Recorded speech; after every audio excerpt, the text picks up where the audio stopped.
할렐루야. 오늘 3부 예배에 오신 여러분들에게 우리 주님이 주시는 은혜와 평강이 넘쳐나기를 간절히 소망합니다. 오늘 출애굽기 17장 1절로부터 7절이 본문인데, 이 본문 가운데 시험이라고 하는 단어가 두 번이 나와요. 2절에 한 번 나오고 7절에 나옵니다. 2절에는 어찌 너희가 여호와를 시험하느냐, 시험이라고 하는 단어가 나오고, 그리고 7절에는 너희가 여호와를 시험하여 우리 가운데 여호와가 계시는지 안 계시는지 하는도다 라고 하는 그런 말씀을 하면서 시험이라고 하는 단어를 두 번 말씀을 하고 있어요. 이 시험이라고 하는 말은 사전적인 말로는 어떤 재능, 그리고 능력, 신앙, 가치, 기량, 이런 것들을 직접 내가 경험을 해서 측량을 하는 것, 그것을 시험이라고 그러는데, 성경에 보면 마귀 사단도 우리들을 시험을 하고 하나님도 시험을 한다고 했어요. 욥기 1장에 보면은 사탄이 욥을 시험을 합니다.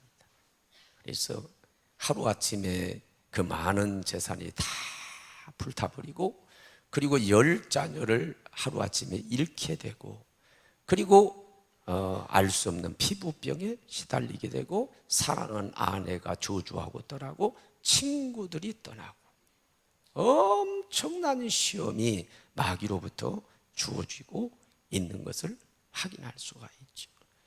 그런가 하면 욥만, 믿음의 사람만 시험하는 것이 아니라 예수님도 시험하는 거예요. 마태복음 4장에 보니까 40일 금식기도 하신 예수님을 찾아와 가지고, 야, 너 배고프지?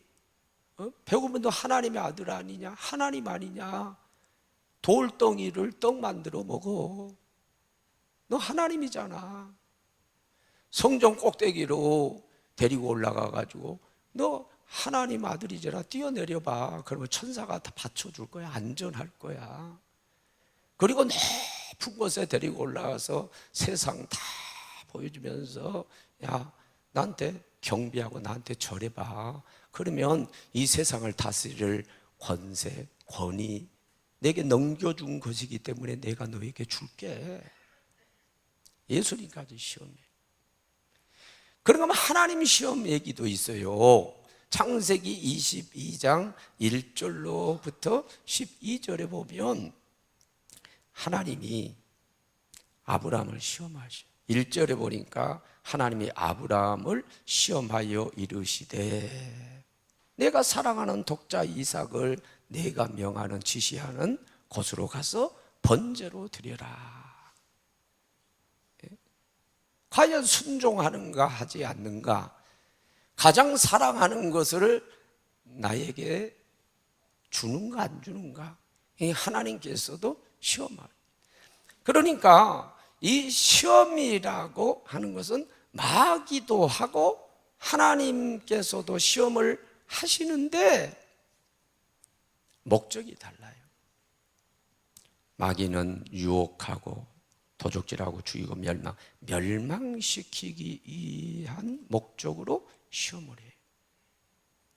그러나 하나님의 시험은 그런 목적이 아니에요. 축복을 담을 만한 그릇이 됐는가 안 됐는가, 그걸 측정을 해서 축복을 담을 만한 믿음의 그릇이 되면은 복을 부어 주시기 위해서, 복 주시기 위한 목적으로 시험을 하셔요. 선생님은 학생을 시험할 수 있지요. 그러나 학생은 선생님을 시험하면 안 돼요. 큰일 나요. 아무개 선생님 이리 와 보시오. 내가 시험 치를 텐데 실력이 있는지 없는지 내가 선생님 내가 시험 보겠어. 그럼 여러분, 선생님이 얼마나 기분 나쁘겠어요? 만약 그렇다고 한다면 이 자식이 말이야, 기분 나빠서 이 자식이 말이야, 시험을 낼 때 주간 시험을 낸 다음에 주관적으로 채점을 해가지고 낙제를 시킬 수 있잖아요. 얼마든지 보복할 수 있잖아요. 그러면 손해나죠. 이런 마찬가지로 하나님은 우리를 시험하실 수 있어요. 그러나 우리는 절대로 하나님을 시험하면 안 돼요. 하나님이 기분 나쁘세요. 하나님 방법으로 하나님께서 치시면은요 다 망해요. 큰일 나는 거예요. 그래서 성경을 보면은 처음부터 끝까지 하나님은 절대로 시험해서 안 된다는 거예요. 신명기 6장 16절로 19절에 오늘 여기 마사 무리바 사건을 얘기해요. 마사에서처럼 무리바에서처럼 너희가 여호와를 하나님을 시험해서는 안 된다. 그걸 말씀을 하고 있어요. 그런가 하면 고린도전서 10장 9절에서도 이것은 노뱀 사건에 대해서 얘기하는데 이스라엘 백성들이 원망하고 불평하다가 뱀에 물려서 다 죽게 됐지 않느냐. 너는 여호와를 시험하면 안 된다. 하나님을 시험하면 안 된다. 말씀하고 있고요. 히브리서 11장 29절에도요. 믿음으로 이스라엘 백성들이 하나님의 기적의 역사로서 홍해를 건널 때 뒤를 따라가는 애굽 사람들도 물속으로 뛰어들었는데 그들은 믿음으로 뛰어든 게 아니라 어떤 자연현상, 이건 자연현상으로서 저들 가는 거 우리도 갈 수 있다 하면서 여호와를 시험했다가 다 수장당하지 않았느냐. 너는 여호와를 시험하면 안 돼. 마태복음 4장 7절에서 예수님은 사탄을 책망하면서 뭐라고 말씀하셨습니까? 주 너의 하나님을 시험하지 말지어다. 그리고 10절에 뭐라고 말씀합니까? 여호와 하나님은 우리가 경배하고 섬겨야 할 대상이지 시험할 대상이 아니다. 사탄아 물러갈지어다. 그래 물리치고 계시죠.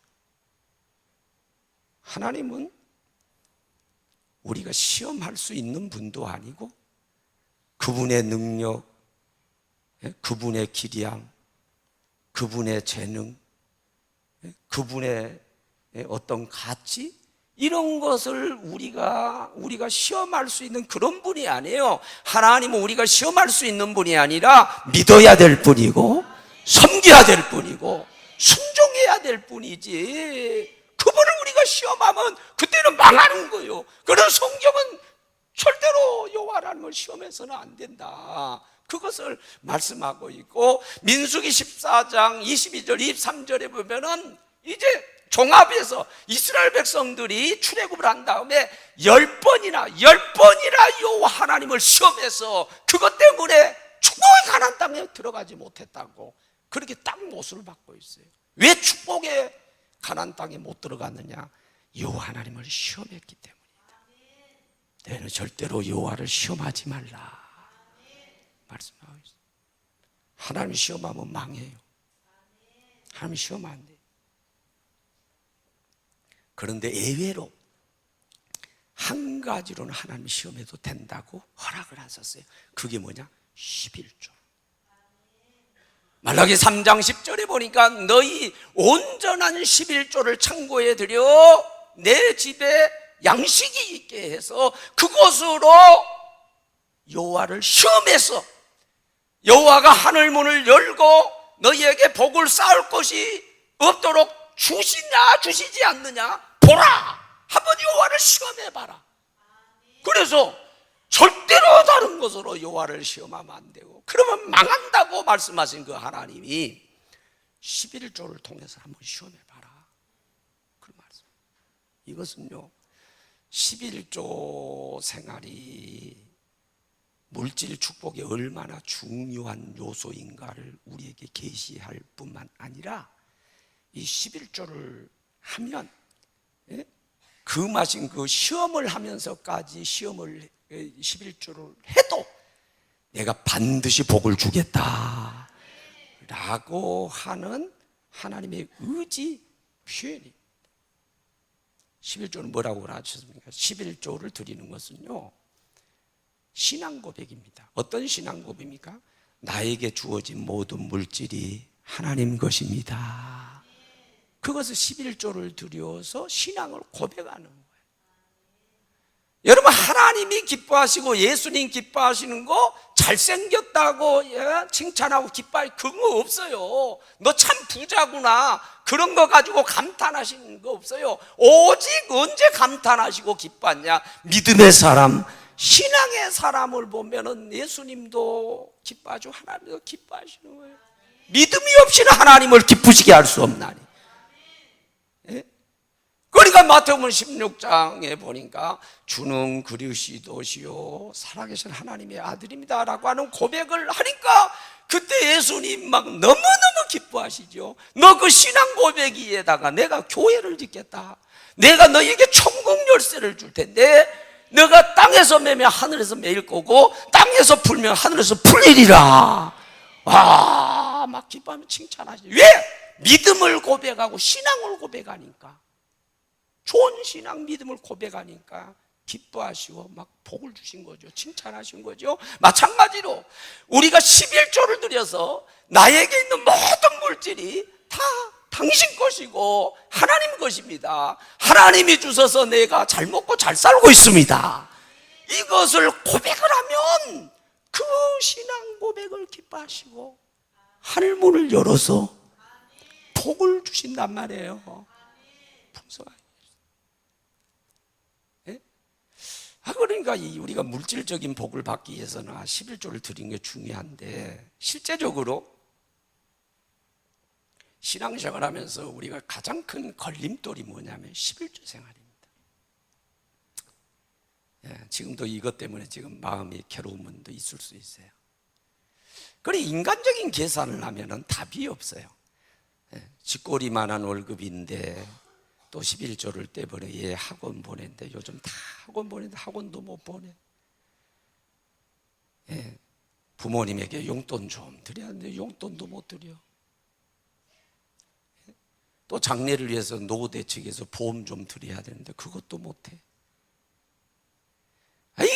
이게 두려움이 오는 거예요. 이러다가 내가 정말로 이것을 드리고 나면은 경제적으로 어렵지 않을까.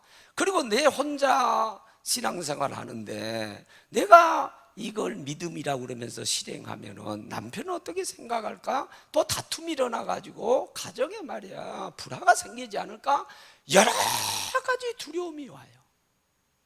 그래서 마음은 괴로운데 못하고 또 괴로우니까 그거 못하니까 시험이 되고 이런 분들이 많아요. 근데 오늘 사랑하는 마음으로 이 말씀에 의지해서 말씀인데, 얼마나 이게 중요하면은 시험하면서까지 드려라고 그랬겠어요. 그럼 복 주시겠다는 하나님 의지가 여기에 담겨 있잖아요. 힘들어도 두려워도 순종하고 해보십시오. 제가 얘기했잖아요. 이 공수부대나 이런 군대에 가가지고 공중에서 떨어진 낙하 훈련을 할 때는 반드시, 참조로 말씀해 나는 군대 안 갔다 왔어요. 안 갔다 왔어. 근데 내가 책으로 읽었어요. 이 낙하 훈련을 할 때는 꼭 제일 먼저 11m를 떼게 한대. 11m. 11m 위에서 이렇게 내려다보면 다리가 후들후들, 공포감을 가장 느끼는 그 메타가 11m라는 거예요. 그러니까 낙하 훈련할 때 제일 먼저 11m를 떼게 만드는. 근데 놀라운 것은 11m를 뛰기 시작하면 그 다음부터는 아무리 높은 곳에서도 공포감 없이 쉽게 뛸 수 있다는 거예요. 여러분, 11조를 드리는 거 두려움이 염습하고 여러 가지 이런 생각 저런 생각 교차하고 시험이 될 것 같고 여러 가지 생각이 오갈 수 있어요. 여러분, 인간적인 생각들은 접어버리고 하나님의 의지를 보시고 복 주시기를 원해서. 아니, 시험에서는 망한다고 하는데, 그런데 시험하면서까지 그걸 허락하면서 한번 드려봐. 내가 복 주나 안 주나 그래서 한번 봐라 말이야. 그럼 복 받는 방법이니까. 한번 순종할 수 있는 저와 여러분들이 되어지기를 원합니다. 근데 이제 요점은 여기에 있는 게 아니야. 이제 지나가니까 시험하라고 하는 말씀이 거기 있으니까 내가 지나가지만은, 여러분 그래요. 11조를 통해서 그것 가지고는 허락하셨기 때문에 복을 주시나 안 주시나 우리가 시험할 수 있지만 그 외에는 어떤 것을 가지고도 하나님을 시험하면 안 돼요. 그건 망하는 거예요. 그것은 바보 짓이에요. 그것은 멍청한 짓이에요. 어리석은 짓이에요. 왜? 하나님을 기분 나쁘게 만들어. 그리고 망하는 길이라고.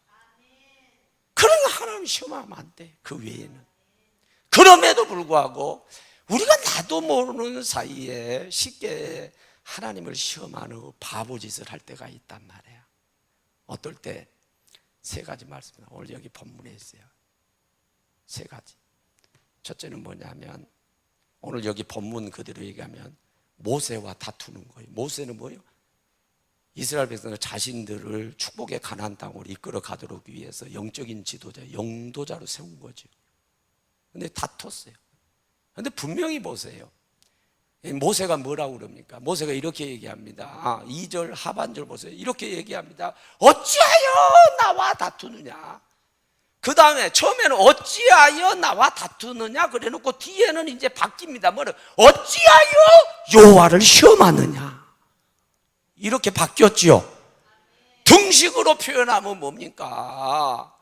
영적인 지도자 모세와 다투는 것은 이퀄 뭐냐? 하나님을 시험하는 거란 말이에요. 하나님을 시험하는. 여러분, 어리석은 것 가운데 하나가 뭐냐?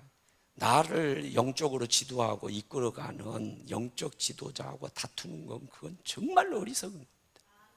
왜? 그 하나님을 시험하는. 그래 민수기 12장에 보면 참 모세가 구스 여자는 지금 이티오피아를 얘기합니다. 그러니까 흑인 여자죠. 흑인 여자를 취해가지고 아내를 삼았는데 그 당시에는 이 정통성을 이어가기 위해서 이방인과 결혼 안 한 그런 시대였는데, 아니 그렇게 했단 말이에요. 영적 지도자가. 그리고 이제 구스 여자 아내에게는 미리암은 누구예요? 오늘날 말하면 시누이요, 시누이. 아니 시누이들이 잔소리 할 수 있잖아요. 그렇죠? 시누이가 비판할 수 있어요. 그러니까 비판거리를 제공한 건 사실이에요. 그런데 그것 가지고 비판하고 그것 때문에 다투니까요. 아니, 하나님이 모세를 치는 게 아니라 미리암을 쳐가지고 미리암은 문둥병 걸리죠. 이런 사건 속에서 나를 인도하는 영적 지도자하고 다투는 것은 이건 정말로 어리석은 짓이구나. 이것은 하나님을 시험하는 것이구나. 우리가 알 수가 있죠. 그리고 두 번째로는 뭐냐면 상황에 대해서 원망하고 불평하는 거예요. 3절에 보니까 모세에 대해서 원망하고 불평하죠. 그렇죠? 이건 뭡니까? 마라를 지나서 잘 지나서 하나님 명령대로 마라를 지났습니다. 엘림을 지났습니다. 신가냐 광야로 들어섰습니다. 르비딤에 들어섰습니다. 뒤에는 이제 무리바죠. 그게 마사예요. 마사. 이름이 바뀌었죠. 이 사건 때문에 난 너무 왔어요. 여러분 그 열대지방에서 하나님 명령대로 돌고 그러니까 목이 말라. 저는 지금 설교 이거 1시간 하는 것도 아닌데 목 마르다. 응? 목이 말라. 이 목 마른 거 이거 참 견디기 어려운 거잖아요. 갑자기 생각나네. 우리 어머니가 돌아가시기 전에 여수 병원에 갔더니 우리 어머니가 중환자실에서 물 좀 주라. 아우성을 치면서 물을 달래. 나 그 간호사 미워 죽겠네 진짜. 이 간호사가요 물 주지 말래. 물 주면 뭐 수술 안 되고 어떤 물 주지 말래. 근데 어차피 돌아가실 분인데 좀 실컷 마시게 해드리고 지금 막 후회가 되는 거예요. 이 간호사가 가만히 생각하니까 물 주고 그러면 본인이 이게 배변 막 받아내고 하는 게 힘들어서 그랬지 않나 이런 생각이 드는 거예요. 그러니까 본인들 고생 안 하려고 그냥 그렇게 노인네가 물 달라 그러면 물을 안. 지금도 그거 하면 막 후회가 되는 거예요. 그냥 바가지로 그냥 실컷 갖다 드리고 돌아가시든지 말든지 그랬어야 돼요. 이 목마르는 거 이거 참 견디기 어려운 거죠. 목이 말라요. 목이 마르니까 원망불평, 왜 물이 없는 곳으로 인도해가지고 목말라 우리를 죽게 만드냐? 그런 얘기예요. 그런 얘기인데 이게 이제 문맥을 딱 따져보면 그게 뭐냐? 여호와를 시험하는 거였다는 거예요. 그 상황에서는 사실 원망불평 나올 수밖에 없는 상황인데 그래도 그게 여호와 하나님을 시험하는 거였다는 거지요. 욥기 1장을 보면 마귀가 사탄이 욥을 시험하는데 어떻게 그 시험이 시작되냐면 하나님이 욥을 자랑하세요. 야, 이만한 믿음의 사람 없다. 막 하나님이 자랑하니까 세상을 두루 다니던 사탄이가 딱 와서 그 얘기를 듣고 이렇게 하는 거예요. 요 하나님, 하나님이 그렇게 복을 주시고 물질 주시고 엄청나게 축복해 주시니까 하나님을 그렇게 잘 섬기고 경외하는 거지, 한번 그거 다 뺏어보세요. 그럼 막 원망하고 불평할 거예요. 하나님 떠날 거예요. 이렇게 하면서 이간질을 하는 거예요. 그러니까 하나님이 그래? 절대 그럴 리가 없어 하면서 확신을 가지고 하나님이 뭐라고 하냐, 목숨, 생명은 건들지 말고 한번 해봐. 그럴 리가 없어 이거예요. 그러니까 막 그냥 하루아침에 물질 다 걷어가고 열자녀 걷어가고 건강 걷어가고 친구 아내 걷어가고 막 시험이 된 거 아니에요. 결국 무슨 얘기냐면 이 사단이 그렇게 시험을 했지만은 배후에서 누가 결제를 했느냐면 하나님이 결제하신 거란 말이에요.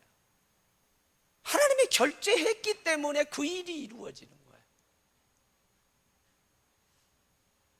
사랑하는 여러분, 이걸 그대로 적용을 하면요, 물론 공중권세를 잡고 마귀가 역사하는 그런 시대지만은 마귀가 했다 할지라도요, 이 땅에 모든 이루어진 일들은요 우주를 창조하시고 생사복을 주관하는 주권자 하나님의 손에 의해서 이루어지는 걸 믿으시기를 바랍니다. 하나님의 손에서 다 이루어지는 거예요, 이것들이. 이것을 이해한다고 한다면 지금 나에게 이루어진 이 환경, 이거에 대해서요 원망불평하면 안 되는 거예요. 원망불평하는 거 뭐예요? 하나님을 향해서 삿대질을 하는 거고, 하나님을 향해서 뭐 하는 거예요? 원망불평하는 거예요. 날아가는 참새가 떨어지는 거, 그 참새가 몇 아사리온에 시장에서 팔리는 것까지도 누가 주관하고 계시냐면 하나님이 주관하고 계신다는 거예요. 모든 게 하나님의 손에 의해서 이루어진다는 거예요. 그러니까 범사에 감사하라, 그런 거죠. 모든 일에 대해서 감사하라고, 범사에 대해서 감사하라고. 여러분, 지금 어떤 상황이 있습니까? 아무리 힘들고 어려워도 원망불평하지 말고 오히려 감사하십시오. 감사하십시오. 원망불평하는 거 뭐예요? 하나님을 시험하는 거라는 거예요. 원망불평하면 이래도 저래도 망하는 거예요. 하나님의 시험만.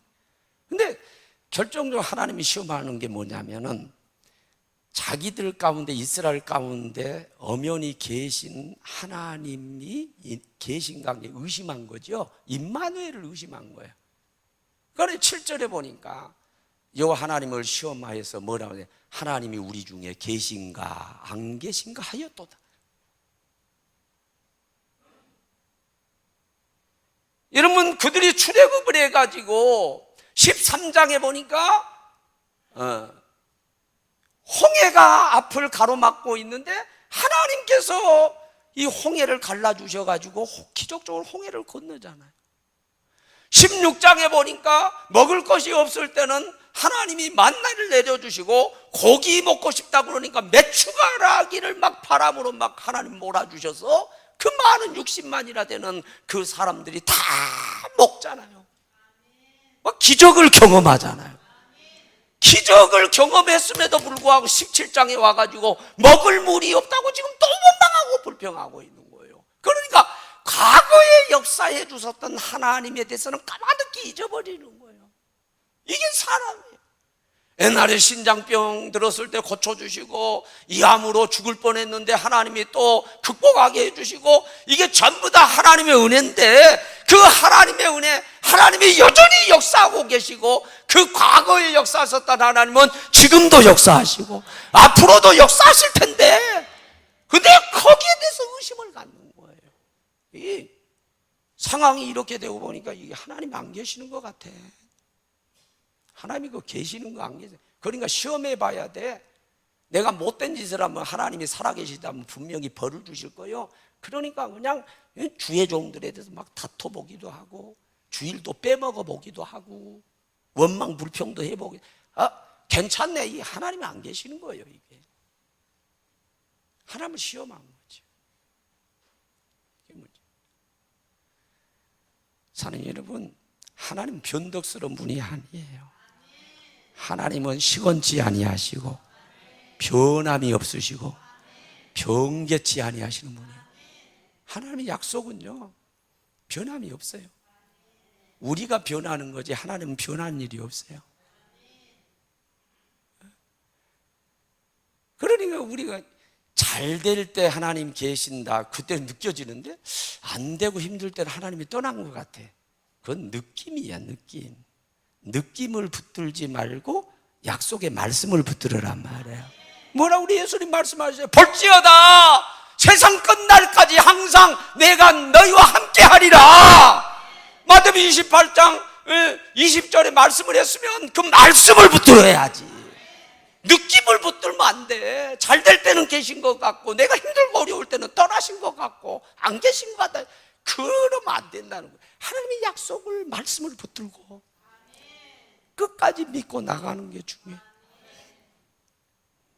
창세기 8장에 보면 야곱이가 노숙자 신세가 되죠. 형의 장자권을 빼앗고 축복권을 가로챈 것 때문에 한 집에 살 수가 없죠. 왜? 형이 죽이려고 그러니까.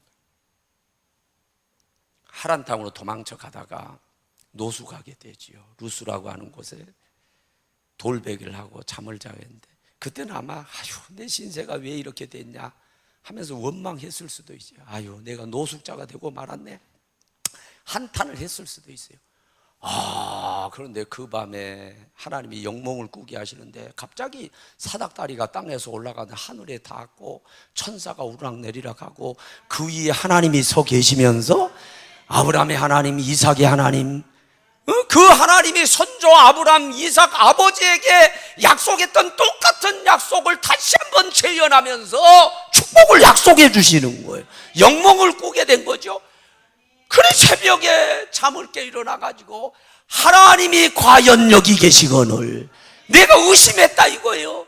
그래서 했던 돌베개를 세워놓고 거기다 기름을 바르고 붓고 난 다음에 거기서 제단 쌓으면서 하나님 앞에 서원하잖아요.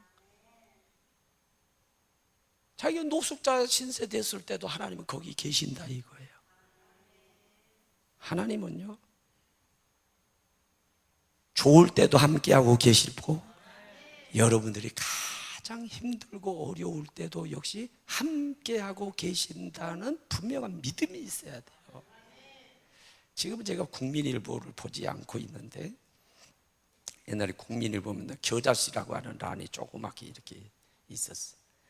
임원창, 제가 가는 임원창 기자라고 하는 분이 글을 쓴 것 가운데 하나가, 어느 목사님이 신방을 갔는데 한 여자 성도님 신방을 갔는데 그 여자 성도님에게 아들이 셋이에요. 아들이 셋이면 이제 예배를 마치고 난 다음에 물은 거죠. 이 셋 중에 누가 가장 사랑스럽냐고. 누가 가장 사랑스럽죠? 하고 물으니, 그러니까 지혜롭게 대답을 하는데 아주 지혜로워요. 내 셋째는 병 들었을 때 가장 내가 사랑했고 아끼고 내가 곁을 지켰으면 그때 사랑스러웠습니다. 그래요? 둘째는요, 가출하고 방탕하고 막 그런데요, 그럴 때 내가 가장 신경을 많이 쓰면서 걔를 붙들고 내가 기도하면 걔를 사랑했습니다. 가장 사랑했습니다. 그리고 큰아이는요, 이성 문제 때문에, 애인 문제 때문에 고민하고 대학 진학 문제 때문에 한참 고민하고 방황할 때 내가 그 곁에 있으면서 기도하면서 그때 가장 큰 사랑을 쏟아 부었습니다. 그게 엄마요. 그게 부모라고. 예. 부모는요, 자식이 가장 어려울 때 더 마음을 쏟는 거예요. 그때 더 정을 주는 거예요. 그때 더 사랑하는 거예요. 그러니까 10자녀가 있어도 다 잘 되면 한 아이가 어렵게 살고 보면은 엄마는 항상 거기 생각하는 거예요. 이쪽에서 용돈 받아다가 그 어려운 그 새끼 갖다 주는 거예요. 항상 마음이 그 어려운 새끼한테 있는 거예요. 그게 부모라고. 그게 부모예요. 근데 이 짐승들은 그렇지 않아요. 짐승은 그렇지 않습니다. 사자 같은 경우요, 자기 새끼가요 연약하고 하면은 도태시켜 버립니다. 바위 같은 데 밀어 죽여버립니다.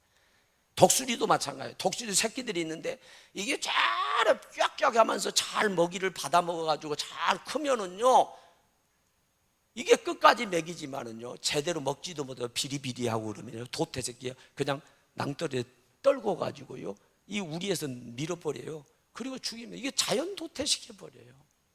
그게 짐승들이에요. 그래서 사람은 그러지 않아요. 사람은 자기 새끼가 힘들고 어려울 때, 연약할 때 그때 더 신경을 쓰고 그때 더 사랑을 주고 그때 더 보살피는 거예요. 그게 사람이란 말이에요. 여러분, 하나님 어떻습니까? 하나님이야말로 우리가 어려울 때 더 함께 하시는 분인 줄로 믿습니다. 그분은 더 우리가 어려울 때 죄로 인해서 그 죄 때문에 망하고 죄로 인해서 지옥 가게 되고 죄로 인해 가지고 완전히 망할 수밖에 없는, 멸망당할 수밖에 없는 우리를 위해서 독생자 예수 그리스도를 내어주신 줄로 믿습니다. 그리고 우리를 살려주시는 분이 누구냐? 예수님이라고 말이에요. 그분이 하나님이라고 말이에요. 그분이 하나님. 하나님은 우리가 어려울 때 안 버려요. 절대로 떠나 계시지 않아요. 그래서 요한 웨슬리 목사님이 88세 일기로 세상을 떠날 때 마지막 남긴 말이 뭐였습니까? 내 평생에 가장 좋았던 것은 하나님이 나와 함께 하셨습니다. 하나님이 나와 함께, 언제나 하나님이 폐병에 걸렸을 때도 함께, 불에 타서 죽을 뻔해도 하나님 함께 계셨고, 내 평생에 하나님이 함께 계셨으면 그것이 가장 행복했다고 고백을 하고 하나님 나라에 갔습니다. 어떤 안티크리스찬이 아주 지독하게 예수 믿는 사람을 싫어하는 이 사람이, 지식인이 병 들어가지고 병원에 입원했는데, 아이 가만 보니까 옆에 있는 사람들 예수 믿는 사람인가 막 신방으로 와가지고 기도하고 찬양을 하니까 꼴보기 싫은 거예요. 너무너무 꼴보기 싫으니까 에이 하면서 자기 침대에다가 영어로 그런 거예요. God is nowhere. God is nowhere. 하나님은 어디도 없다. 예. 그가 뭐 존칭 쓰겠어요? 우리는 뭐 하나님은 어디도 안 계시, 존칭 쓸 리가, 하나님은 어디에도 없다 하고 딱 써 붙여놓은 거예요. 그러면서 이 자식들 말이야, 신방 오고 말이야, 한번 봐라, 딱 써 붙여놓은 거예요. 그런데 어린 딸내미가 와가지고, 어린 딸내미가 그걸 읽을 때에 실수로 그걸 읽을 때 어린 딸내미가 어떻게 했냐면 where 했는데 거기에다가 W를 앞으로 붙여가지고 읽은 거예요. 그러니까 God is now here. 하나님이 여기 계신다. 읽을 때 어린 아이가 God is now here. 하나님이 바로 지금 여기 계신다. 지금 여기 계신다. 그런데 놀라게 그 아이가 그렇게 읽는 순간에 그때 여호와 하나님이 임재하신 거죠. 각 사람 마음을 다 붙은 거예요. 그런데 내가 여기 있다. 내가 여기 있다. 내가 여기 있다. 여러분, 우리가 아무리 하나님 안 계신다고 나를 떠나다 그래도요 하나님은 계셔요. 하나님은 여러분 옆에 계셔요. 좋을 때도 계시고 힘들 때도 계시고, 가장 비참한 상태에 빠져있는 병 중에 고통당하는 그 자리에도 하나님은 바로 거기 계신다. 거기에 대해서 의심하면 안 돼요. 그걸 의심하는 게 뭐냐? 그 의심하는 게 그게 하나님을 시험하는 거예요. 하나님 시험이. 하나님은 섬김의 대상이지 시험의 대상이 아니에요. 하나님은 순종의 대상이지 시험의 대상이 아니에요. 이분의 능력이 어떨까? 이분은 기량이 어떨까? 이분은 가치가, 이런 걸 우리가 따질 수 있는 자격이 없어요. 우리는 그분을 시험할 수 없어요.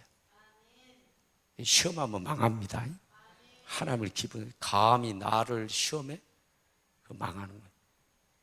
근데 11조 생활이 중요하기 때문에 물질적인 복을 주시기 위해서 그거 가지고 한번 시험해봐라. 그 외에는 절대 시험하면 안 돼. 그럼에도 우리가 쉽게 시험하는 것 가운데 하나가 뭐냐면, 하나님이 나 영적인 지도를 위해서 세워준 지도자들에 의해서 내가 다툰다. 이것은 어리석은, 이거 하나님 시험하는 거다. 상황인 데서 원망 불평하고 사는 것도 결국 하나님 원망 불평, 하나님 시험하는. 하나님은 분명히 우리 함께 계시고, 어려울 때는 더 함께 계시고, 더 도와주시고, 그런 하나님인데 그 하나님에 대해서 의심을 품고, 그래 한번 주일 한번 실컷 빼볼까? 하나님이 매 안 때리면 하나님 안 계시는 거예요. 이런 식으로 시험을 한다고 한다면 그건 정말 어리석은 짓이죠. 하나님은 살아계십니다. 하나님이 시험하지 말고 잘 섬겨서 하나님 인정받고 기쁨 드리고 축복받는 우리 사랑하는 식구들이 되기를 주의 이름으로 축원합니다.